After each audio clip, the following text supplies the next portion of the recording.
So this is the routine that I've been following for the past 2.5 years, and using it, I've put on 20 kilos of muscle since I started. This is probably the most requested video topic, question thing that I get pretty much every day. People are asking me what my split is, what my workout routine is. And so in this video, I'm gonna give you everything. I'll be going through the sets, reps, exercises, giving you guys the source basically. But before I get into the exact exercises, I have to explain what a workout split is. If you don't already know, a workout split is a weekly routine of what muscle groups you'll be training for each day of the week. So instead of training your full body every single day, you split it up into different muscle groups for different days, hence the word splits. And the split that I've been following since the very beginning is push-pull legs. This is where you train all your pushing muscles on day 1, all your pulling muscles on day 2, and your lower body on day 3. I do this in a 4-day cycle, so 3 days on, 1 day off, push day 1, pull day 2, legs day 3, rest day 4, and I just keep repeating that over and over again. So if you prefer to do a routine that's the same every single week, then you can do it on a 7-day cycle instead. So push, pull, legs, rest. Totally up to you. Anyway, so now that you understand splits, let's get into the exact exercises. So for my push day, I start off with 5x5 bench press, and the aim of this is to build a solid base of pushing strength. So to do this, you want to pick a weight which you can do for 7 reps to failure. And this is the weight that you'll be doing for 5 sets, 5 reps each. Now naturally, the first 2 sets will be really easy since it's your 7 rep max, but you're only doing 5 reps with it. But the last 2 should be relatively difficult. And on the 5th set, that last rep should be a real struggle. So if you do complete the 5 sets of the 5 reps of that weight, then the next week you're going to increase the weight by 2.5 kilos, or like 5 pounds if you're American, and then use that increased weight for your 5x5. If you can't complete the 5 sets, however, let's say you only get 4 reps on the last set, then on your next push day, you'll stay at the same weight for the 5x5. I kind of think of it like a game, to be honest, where you beat a level and then move on to the next one. But if you fail, then you just try again. In this case, beating a level is completing all 5 sets of 5 reps of a certain weight. But anyway, after bench press, I'll move on to 3 sets of incline Smith machine bench press. And the aim of this is to really activate that upper chest and optimize for chest hypertrophy in general. So I aim for 8 to 12 reps here. So that's literally it for chest. And then after chest, I will hit shoulders, and this will be 3 to 4 sets of cable lateral raises. I usually do like 10 to 12 reps here, and I drop set the last set. So if you don't know what a drop set is, it's where you keep going with a weight until you literally can't do any more reps, and then you pick a lower weight, and then you keep going again until you can't do any more reps. And then for triceps, I will do 3 sets of overhead tricep extensions followed by 2 sets of tricep pushdowns. These are again on the cable, and I use the V-bar attachment for both of these exercises. You can also do it with a rope, I just prefer the V-bar. And I drop set the last set of both of these exercises once again. And that's my push day done. So day 2, pull day.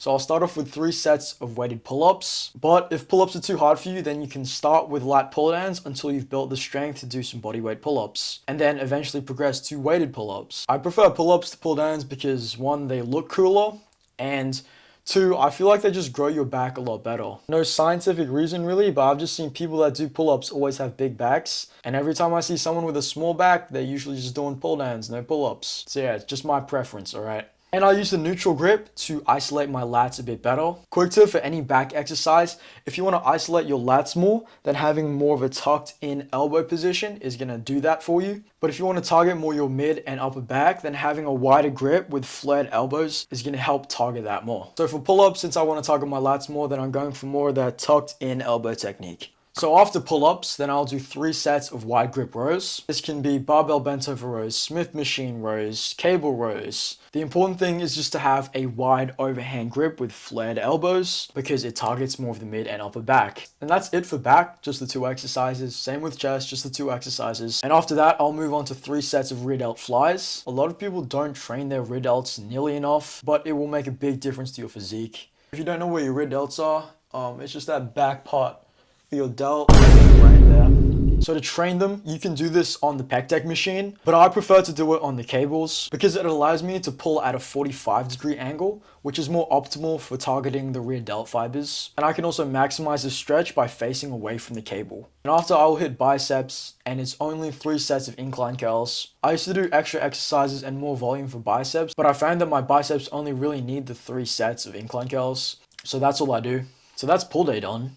So now leg day, my favorite. I kind of have like a love-hate relationship with legs. They're the toughest muscle to train, the most painful, but it does feel good after the workout because, you know, you've pushed yourself and you've done some good work. It's kind of like how I hate running, but after a run, I feel good. But during the run, I hate it. Same thing with hitting legs. Anyway, I'm just yapping at this point.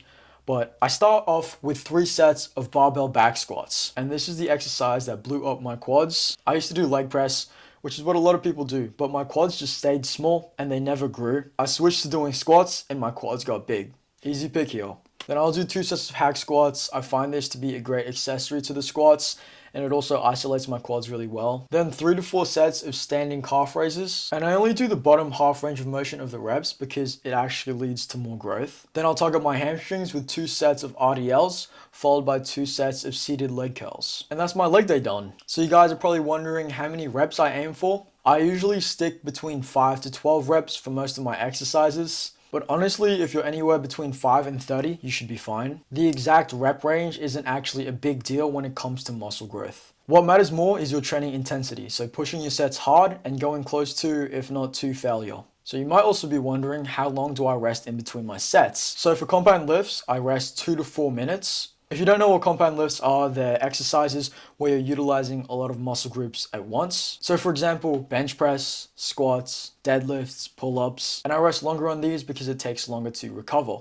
But for isolation lifts, where you're only targeting a singular muscle group at a time, then I'll only rest 1 to 2 minutes in between my sets. Examples of isolation lifts are like bicep curls and lateral raises. So yeah, that's pretty much my exact workout routine. But I have to give a super important note. The exact workout routine you follow actually isn't too important. Just following the same routine as me doesn't guarantee you the same results. Apart from genetics, there are so many other factors that are more important than the exact exercises, sets, reps that you do. These are things like intensity, pushing your set super hard, nutrition, getting enough protein, eating nutritious food, preferably being in a surplus to optimally build muscle. Also rest, consistently getting 8 or more hours of sleep per night. These other factors will impact your progress so much more heavily than the exact exercises that you're doing. You also want to be aiming to get stronger every week, especially if you're a beginner. You should be getting noticeably stronger over time. But yeah, that's pretty much it. If you want super detailed workout programs, then you can find mine through the first link in the description. I have programs ranging from beginner to advanced, from upper lower to full body to push-pull legs to home workouts even. So if you want to stop guessing in the gym and actually follow a plan that will get you results, then you can use my programs. The programs I actually use for my own clients,